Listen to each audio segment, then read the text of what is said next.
पाकिस्तान में अमन अमान की सूरत हाल यह है कि आपका आधा मुल्क, वो गवादर बलोचिस्तान से लेकर, वो हब बलोचिस्तान से लेकर चतराल तक और फाटा तक और सिंध के कच्चे तक,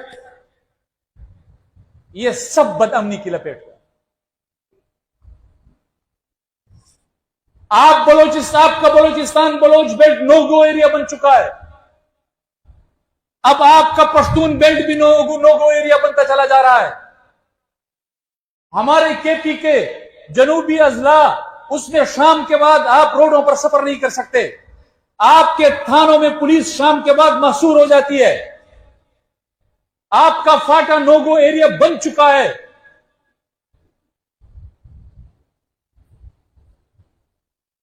अब अगर आप अमन अमान की बात करेंगे तो जिले इलाही को बुरा लग जाता है। कहते हैं आप अमन की बात क्यों कर रहे हैं, हम भी तो दहशतगर्दों से लड़ रहे हैं। ये पाकिस्तान है। इस पाकिस्तान में आपने और हमने एक आईन पर दस्तखत किए हुए हैं। मैंने इस आईन पर एक पाकिस्तानी की हैसियत से दस्तखत किए हैं और मैंने इस पाकिस्तान के आईन में, इस रियासत पाकिस्तान के सामने अपने आप को सरेंडर किया है। मैंने इसकी वफादारी का हल्फ उठाया है और उसके बदले में आपने हल्फ उठाया है। आपने आईन में कमिटमेंट की है कि आपने मुझे मेरी जान, माल, इज्जत और आबरू का हक देना है। आप बताइए, आप उस आईन की रूह से मुझे जान, माल, इज्जत और आबरू के हक देने के पाबंद हैं, और मैं अगर आपसे मुतालबा करता हूं तो जिले इलाही आपको नागवार क्यों गुजरता है? जब हम आपको कहते हैं कि आपकी पॉलिसी गलत है, जब हम आपको कहते हैं आपका अंदाज गलत है, जब हम आपको कहते हैं आपकी हिकमत अमली गलत है, आपको क्यों नागवार गुजरता है?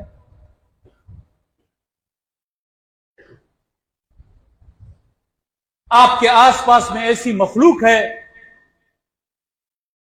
जो आपको सच सुनने की, आपकी के अंदर सलाहियत को कमजोर करती चली जा रही है। आप में सच सुनने की सलाहियत खत्म होती चली जा रही है।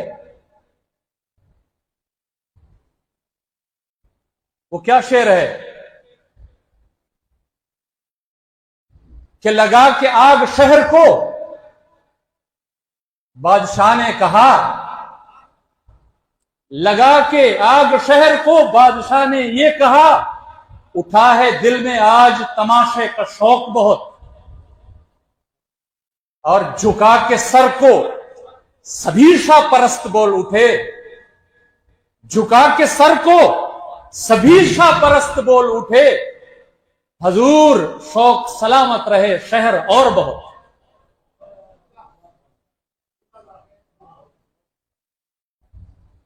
मिल जाएंगे आपको मजहब के जामे में,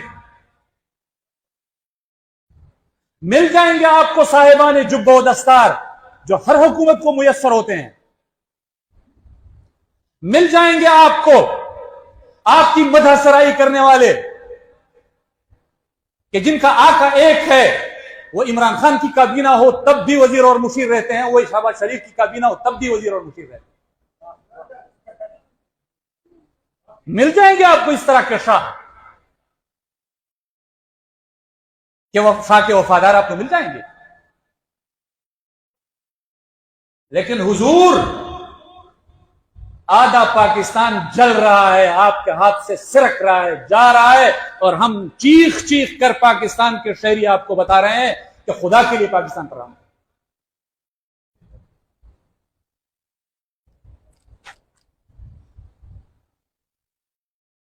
आपकी मईशत का हाल यह है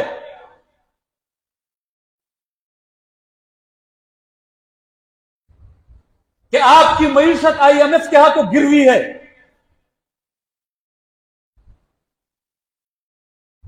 आज महंगाई ने इंसानों की, पाकिस्तान के इंसानों की जिंदगी दो भर कर दी है। और आपके इर्द गिर्द बैठे हुए शाहपरस्त कहते हैं नहीं जी, मईशत तो बड़ी अच्छी तेजी के साथ तरक्की कर रही है।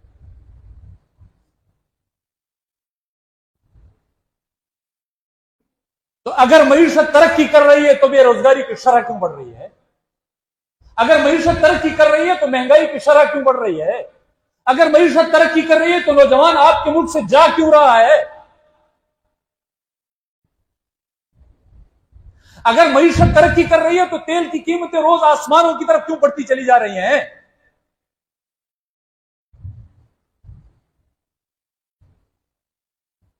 क्रेडिट लेते हैं,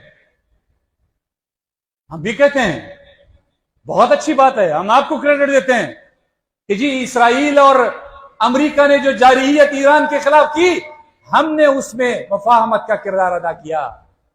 भले ले लीजिए क्रेडिट, लेकिन वो क्रेडिट उधर किधर चला जाता है कि आपको पहले तेल की कीमतें महीने, फिर महीने से 15 दिन, फिर 15 से एक हफ्ते और फिर एक हफ्ते से रोजाना की बुनियाद पर लानी पड़ गई है, इसलिए कि अवाम रोज सुनते रहेंगे आज तेल की कीमत 3 बढ़ गई, 5 रुपए बढ़ गई, 10 रुपए बढ़ गई, 2 रुपए कम हो गई, 4 रुपए कम हो गई, 5 बढ़ गई। आपके कान सुबह शाम सुनते सुनते सुनते पक जाएंगे और आप कहेंगे छोड़ो इसको, क्या ये सिर्फ आपको उसके साथ यूज टू करने के लिए।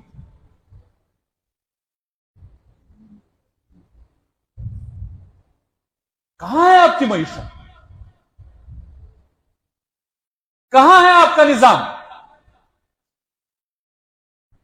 जिस हुकूमत की कानूनी हैसियत, इखलाकी हैसियत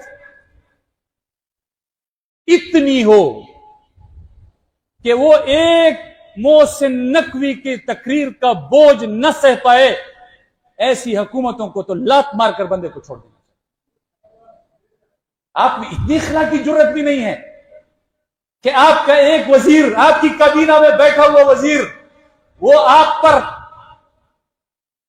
लानत मलामत करके चला जाता है, वो आपके हुकूमत को ये कहकर उसका आईने में उसकी शक्ल दिखाता है कि भले आप 14 घंटे काम करें, भले आप 18 घंटे काम करें, आपका कोई चीज नजर आने वाली नहीं है।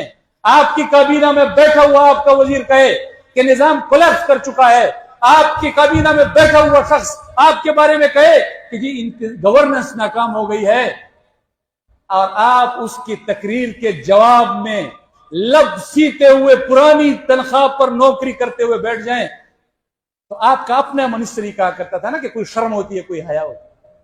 हम नहीं कहते, हमने नहीं कहा, आपके मिनिस्टर ने कहा था कि कोई शर्म होती है, कोई हया होती है। जब आप चोरी के इंतखाब, जब आप चोरी के मैंडेट के साथ बरसर इक़्तिदार आएंगे, तो फिर आपकी इखलाक की जवाल की अलामत यह होगी कि एक हरकारा आपको आपकी औकात दिखाते हुए चला जाएगा और आप उसके खिलाफ एक लफ्ज कहने की हिम्मत भी नहीं।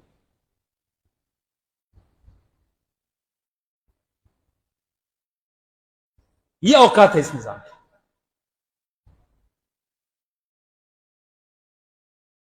कहते हैं सूबे बनने चाहिए, किसने इनकार किया कि सूबे बनने चाहिए? कौन कहता है कि सूबे नहीं बनने चाहिए?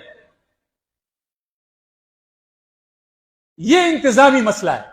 जमीयत उलमा इस्लाम के कारकुनों अपने जहन को इस पर खोल कर बिल्कुल वाजे कर लें कि यह इंतजामी मसला है। जिले भी बनते हैं, तहसीलें भी बनती हैं, सूबे भी बनते हैं, आपके पड़ोस में दूसरे ममालिक में बनते हैं, कोई ऐसी बात नहीं।